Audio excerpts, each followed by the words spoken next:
प्रभु यीशु मसीह के मधुर नाम में आप सभी को जय मसीह की।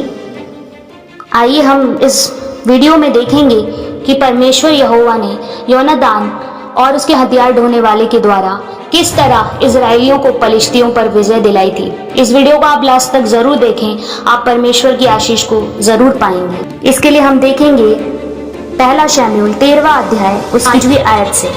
पलिश्ती इजराइल में युद्ध करने के लिए इकट्ठा हो गए, अर्थात 30,000 रथ और 6,000 सवार और समुद्र की तीर की बालू के किनकों के समान बहुत से लोग इकट्ठे हुए और बेतावन की पूर्व की ओर जाकर मिकमाश में छावनी डाली। जब इजरायली पुरुषों ने देखा कि हम सकेती में पड़े हैं और सचमुच लोग संकट में पड़े हैं, तब वे लोग गुफाओं, झाड़ियों, चट्टानों और गढ़ों और गड्ढों में जा छुपे और कितने इब्री यरदन पार होकर गाद और गिलाद के देशों में चले गए। परंतु शाऊल गिलगाल ही में रहा और सब लोग थरथराते हुए उसके पीछे हो लिए। एक दिन शाऊल के पुत्र योनातान ने अपने पिता से बिना कुछ कहे अपने हथियार ढोने वाले जवान से कहा, आ हम उधर पलिश्तियों की चौकी के पास चले। शाऊल तो गीबा की सीमा पर हेब्रोन में आड़ के पेड़ के नीचे टिका हुआ था और उसके संग के लोग कोई 600 थे, परंतु उन लोगों को मालूम न था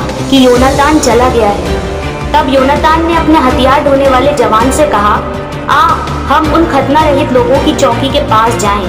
क्या जाने यहोवा परमेश्वर हमारी सहायता करे, क्योंकि यहोवा के लिए कोई रुकावट नहीं कि चाहे तो बहुत लोगों के द्वारा चाहे थोड़े लोगों के द्वारा छुटकारा दे। यहाँ पर योनातान ने यहोवा परमेश्वर पर अपने विश्वास को प्रकट किया कि यहोवा के लिए कोई रुकावट नहीं, वह चाहे तो बहुत लोगों के द्वारा चाहे थोड़े लोगों के द्वारा छुटकारा दे सकता है। उसका हथियार ढोने वाला भी तैयार हो गया और बोला, जो तेरे मन में है वह कर, मैं तेरे संग रहूंगा।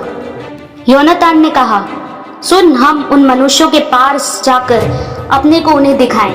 यदि वे हमसे यो कहें हमारे आने तक ठहरे रहे, तब तो हम उसी स्थान पर खड़े रहें और उनके पास ना चढ़े। परंतु यदि वे कहें हमारे पास चढ़ आओ, तो हम ये जानकर कि यहोवा उन्हें हमारे हाथ में कर देगा, इसलिए हमारे लिए यही चुन लो। तब उन दोनों ने अपने को पलिश्ती की चौकी पर प्रकट किया।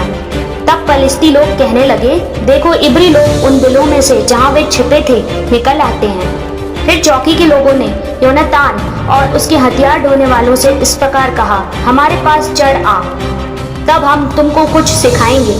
तब योनातान ने अपने हथियार ढोने वाले से कहा, मेरे पीछे पीछे चढ़ा, क्योंकि यहोवा उन्हें इजरायलियों के हाथ में कर देगा।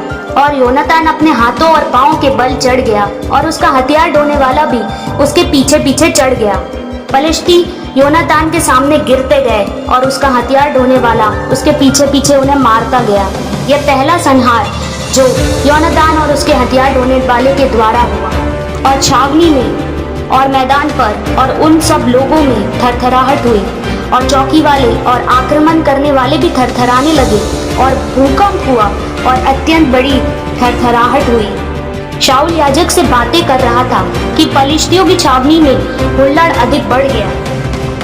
तब शाऊल और उसके संग के सब लोग इकट्ठा होकर लड़ाई में गए। वहां उन्होंने क्या देखा कि एक एक पुरुष की तलवार अपने अपने साथी पर चल रही है और बहुत बड़ा कोहाल मचा हुआ है। तब यहोवा ने उस दिन इजरायलियों को छुटकारा दिया। ये छुटकारा योनातान के परमेश्वर यहोवा पर अटूट विश्वास के कारण हुआ और उस दिन परमेश्वर ने इजरायलियों को विजय दिलाई। हमें भी अपने जीवन में परमेश्वर यहोवा पे भरोसा रखना चाहिए, विश्वास रखना चाहिए, चाहे हमारी हालत कितनी भी खराब क्यों ना हो, हमारा शत्रु कितना भी बड़ा क्यों ना हो, हमारे यहोवा हमारे परमेश्वर के लिए कोई रुकावट नहीं। वह हमारे विश्वास को देखकर, जैसे परमेश्वर ने योनातान के विश्वास को देखकर इजरायलियों को सिर्फ 2 मनुष्यों के द्वारा, सिर्फ योनातान और उसके हथियार ढोने वाले के द्वारा इतने सारे पलिश्तियों पर विजय दी थी, उसी प्रकार परमेश्वर आपके विश्वास को देखकर आपके जीवन में उस मिरेकल को करेगा। चाहे परमेश्वर तो एक जन के द्वारा और चाहे वो चाहे तो बहुत लोगों के द्वारा आपको छुटकारा दे सकता है।